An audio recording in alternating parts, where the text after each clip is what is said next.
आप देख रहे हैं जमजाम न्यूज इंडिया चैनल।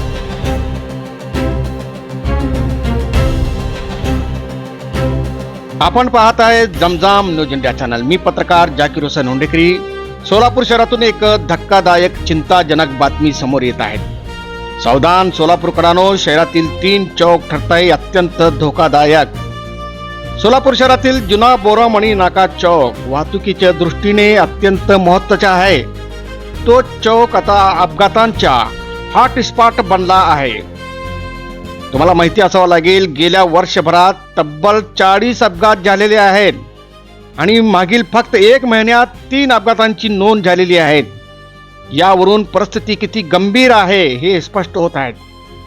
अपुऱ्या वळणाची जागा, जड वाहनांची सतत ये जा आणि वाहतूक नियमाचा उघडपणे भंग या सगळ्यामुळे दुचाकी सवार आणि पादचारी जीव धोक्यात घालून प्रवास करत आहे।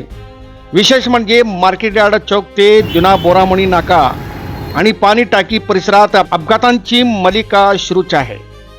सर्वात मोठी समस्या म्हणजे अरुंद वळण, मोठ्या वाहनांना वळण घेताना अडचण आणि समोरून येणारा वाहनांची थेट धडक।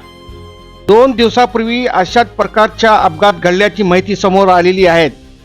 या मार्गावर जड वाहनांना बंदी असतानाही प्रत्यक्ष ट्रक आणि मोठे वाहने सर्रारपणे ये जा करताना दिसत आहेत। सकाळ आणि संध्याकाळच्या वेळी शाळकरी, विद्यार्थी, कामगार आणि नागरिकांची मोठी गर्दी असते आणि त्याच वेळी वाढलेला हा धोका। आता मोठा प्रश्न आहे, उपाय काय, कधी होणार हे काहीच माहिती नाही। वळणाचा विस्तार होणार का, जड वाहनांना नियंत्रण येणार का आणि कायमस्वरूप पोलीस बंदोबस्त लागणार का, असे अनेक मुद्दे आहेत। या पार्श्वभूमीवर गेल्या 20 वर्षापासून प्रलंबित असलेले उड्डाण पुलाचा मुद्दा ऐरणीवर आहे। नागरिकांचा आरोप आहे की सरकार फक्त आश्वासने देत आहेत, प्रत्यक्ष काही होत नाही। नागरिकांचा संताप वाढताना दिसतोय। त्यांनी थेट आरोप केले आहे की राज्याचे मुख्यमंत्री देवेंद्र फडणवीस आणि सोलापूर शहरातील स्थानिक आमदार विजयकुमार देशमुख, सुभाष देशमुख, कल्याण शेट्टी, देवेंद्र कोटे तसेच खासदार परिणिती शिंदे हे सर्व गंभीर प्रश्नावर गप्प आहे। जनतेसमोर रोज मृत्यूचा धोका आहे आणि लोकप्रतिनिधी मात्र शांतपणे आहे। ही परिस्थिती बदलणार का की अपघातांची मालिका अशी सुरू राहणार, हा सर्वात मोठा प्रश्न आहे।